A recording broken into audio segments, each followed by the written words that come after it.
Due to mature subject matter, viewer discretion is advised. We can't put out this fire. All we can do is try to keep it from burning the things that people don't want burned. We don't have fires now, we have mega fires. Blessed are the eyes that see what you see. For I tell you, many kings and prophets have desired to see what you see, and have not seen it. To hear what you hear, and have not heard it. I thank you, Father, for hiding these things from the learned and the wise, and revealing them to the innocent and the simple.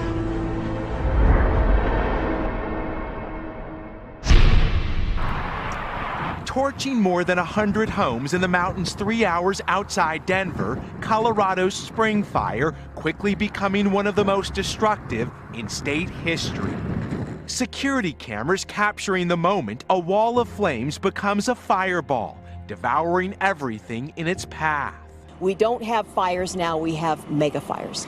The inferno is exploding so quickly, the extent of the damage is unknown, expected to spike when smoke clears. Across Colorado and Utah, thousands have been driven from their homes. Outside Salt Lake City, the Dollar Ridge fire closed in on Jenny Taylor's house. It's probably gone by now. A lot of money, a lot of time, all gone.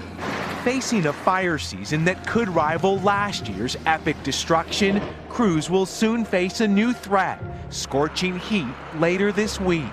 We saw rates of spread that normally we would only see in the early and late fall. Tonight across the West, crews bracing for a firefight in what will be no holiday on the front lines. This fire has now grown so large it's closing in on the record Hayman fire back in 2002. That destroyed more than 138,000 acres. Tonight, dangerous weather sweeping the country, turning deadly in Iowa after a well-known sportscaster was swept away by extreme flash flooding. 7 inches of rain falling in Des Moines in just a few hours. Oh my gosh.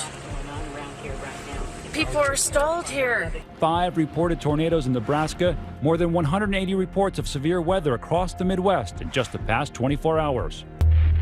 Overnight, extreme flash flooding stranding drivers and triggering rescues across Houston. Entire neighborhoods underwater. The rapid downpour sweeping through the city, at one point dropping as much as 4 inches every hour. Roads washed away, this sinkhole opening up, nearly swallowing a car. And just look at this highway, completely flooded. Jose Figueroa was driving home when he sprang into action, rescuing a family of 5 trapped inside their car. Now to the terrifying moments behind the wheel for a Minnesota teenager. Take a look at this. A 16-year-old driver on his way to work, driving right into that massive sinkhole west of Minneapolis. Police say rough weather washed out the road. His grandmother says he had to escape by scrambling out of a window. Police say his seatbelt and airbag saved him. A very wet start to July. The skies opened up overnight, 18 hours on, and still a gloomy look over Perth. Across the city, 32 calls to the SES for help.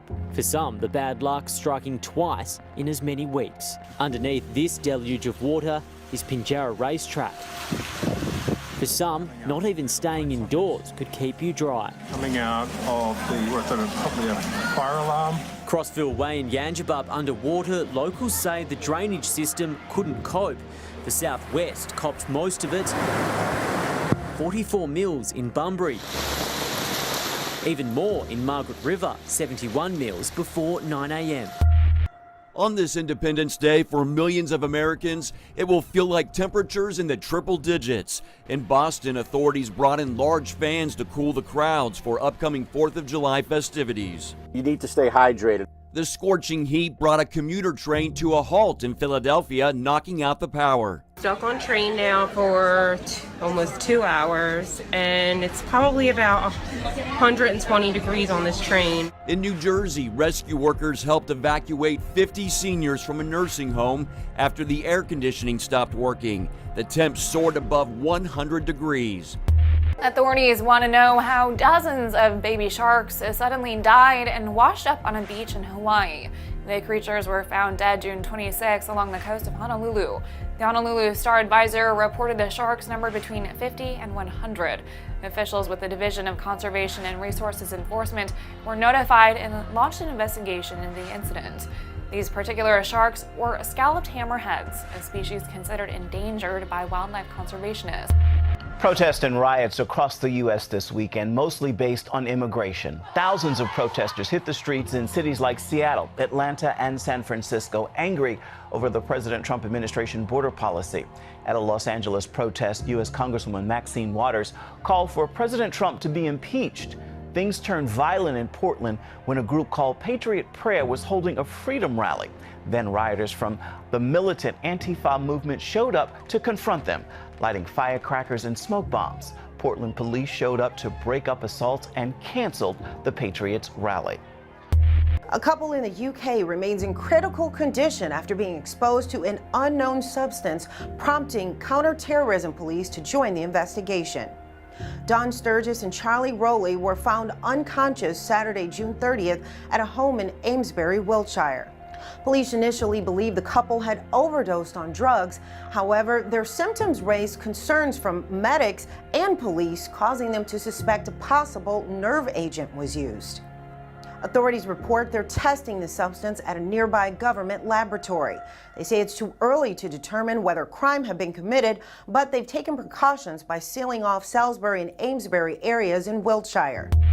The Ayatollah regime in Iran extends its support for Islamic terror activity in the Middle East by providing weapons and special forces training to Taliban jihadists. This according to a report from the UK's main newspaper, The Times, that claims Iran has welcomed hundreds of Taliban fighters to prepare them for a lengthy war of attrition against the US. And top US officials are acutely aware of that. Iran must end its threatening behavior against its neighbors, many of whom are US allies.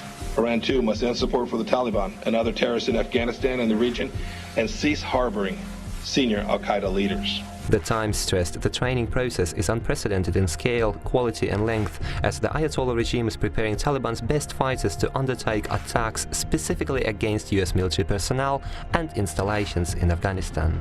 Iranian officials are aware they are dealing with one of the world's best standing armies and therefore are implementing the most advanced techniques in the training process, including the use of unconventional tactics of the so-called hybrid warfare. The Times also said Iran is arming the Taliban with the weapons it bought from Russia, a claim categorically denied by the Kremlin. The accusations that we have been arming the Taliban are absolutely unacceptable. As to the accusations that we are in favor of a dialogue with the Taliban, let me remind you, it was the Barack Obama administration that set up contacts with the Taliban secretly and discreetly. The report initially raised some eyebrows, as the Islamic Republic of Iran practices Shia Islam and is supposedly at odds with the mostly Sunni Taliban terrorists. Additionally, Iran's arch-enemy, Saudi Arabia, has reportedly supported the Taliban since as early as the 1980s, when the US sought to undermine the Soviet presence in Afghanistan. This time around, Iran is using the same tactic against the US, seeking to hurt America any way it possibly can in the face of an impending oil embargo. The first part of our sanctions will snap back on August 4th. These sanctions will include targeting Iran's automotive sector, trade in gold, and other key metals. Our remaining sanctions will snap back on November 6. These sanctions will include targeting Iran's energy sector and petroleum-related transactions and transactions with the Central Bank of Iran. According to a top Taliban official, as quoted by The Times, Iran's regional strategy is based off two fundamental principles. The first is to hurt the American and NATO interests in the region by using any means necessary, with an ultimate goal of destroying Israel, known as a key US ally. The second aspect focuses on countering the Islamic State and its alleged sponsors, who all practice Sunni Islam, a heresy from the Iranian standpoint, while keeping other Sunni forces, such as Taliban, either in check or under control. It is in no way acceptable that a man who had been working in a spy center for years and has now become the U.S. Secretary of State start telling Iran what to do. This is ridiculous and is a joke. Who are you to decide for Iran and the world? While some US officials have long suspected Iran, Russia and Pakistan of supporting the Taliban, these three countries have all maintained such a support is limited and is only provided as long as the Taliban is helping counter the Islamic State. Meantime, the recent escalation in US-Iranian tensions could produce a new wave of Islamic terror in the Middle East and beyond.